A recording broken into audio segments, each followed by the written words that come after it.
In the first year of the 21st century, a man standing by a highway in the middle of America pulled from his pocket his life savings, $30, laid it inside a phone booth, and walked away.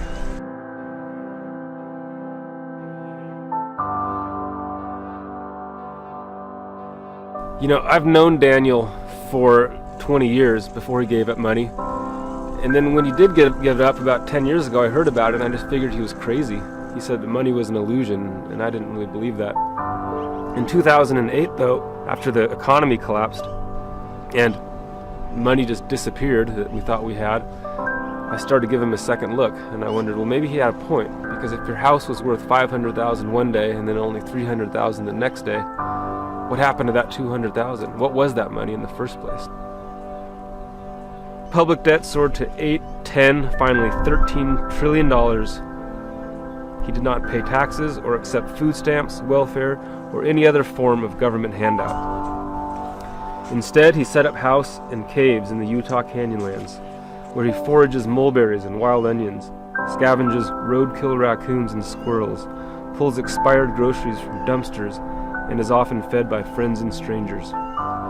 He writes, "My philosophy is to use only what is freely given or discarded and what is already present and already running." And that's what drew me to Daniel, was here was someone who's saying, you know, maybe I don't know what the solution is, but I'm going to disobey.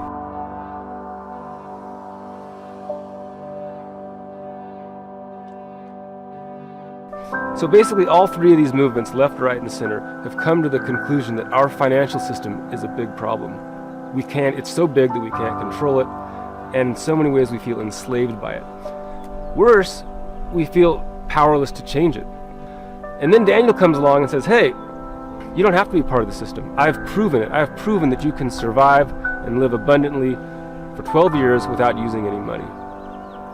And that just blows people away, and it inspires them, and it inspired me, which is the reason I wrote this book. The fact is, if everyone lived like the average American, the world would actually collapse much more quickly than if everyone lived like Suelo. But when Suelo comes along, why do we all say, hey, if everyone lived like you, this wouldn't work?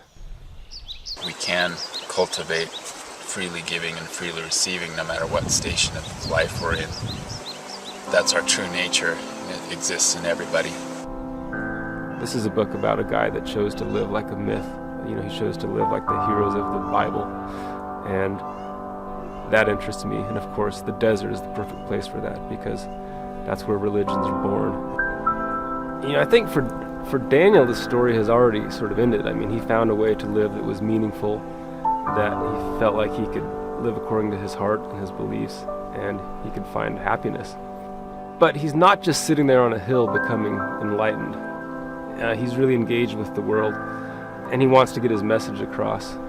You know, he says he doesn't imagine everyone going to live in a cave, but he does imagine that money will become obsolete.